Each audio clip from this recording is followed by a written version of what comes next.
അതിൽ ഒരു സ്ത്രീ ഇന്ന് രാവിലെ മരണമടഞ്ഞു.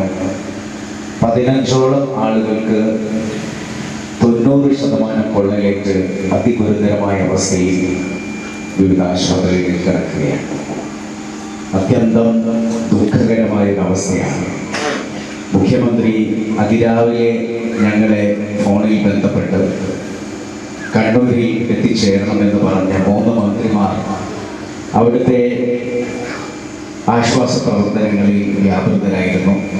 KP മോഹനും ഞാനും KC ജോസഫും ഹെലികോപ്റ്ററിൽ മുഖ്യമന്ത്രിയും അവിടെ എത്തി. എല്ലായിടവും സന്ദർശിച്ച് അവിടെയുള്ളവർക്കുള്ള എല്ലാ ദുരിതാശ്വാസ പ്രവർത്തനങ്ങളും പ്രഖ്യാപിച്ച് പത്രസമ്മേളനവും നടത്തി അദ്ദേഹം തിരിച്ചുപോയി.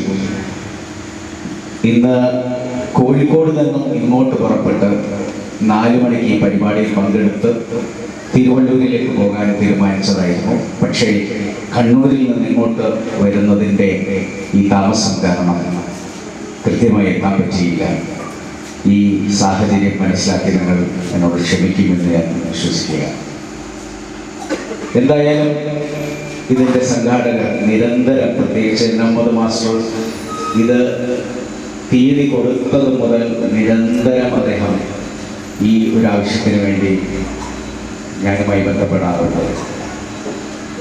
പ്രത്യേകിച്ച് ഇതിൻ്റെ ഉദ്ദേശ ലക്ഷ്യം ഒരു കാരണവശാലും ഈ പരിപാടി പങ്കെടുക്കാതിരിക്കാൻ എന്നെ അനുവദിക്കുന്നതല്ല. അത്രമാത്രം സാമൂഹ്യ പ്രതിബദ്ധതയുള്ള ഒരു പ്രസ്ഥാനമാണ് ക്രസന്റ് പെയിൻ ആൻഡ് പാലിയേറ്റീവ് എന്ന് ഞാൻ മനസ്സിലാക്കുന്നു.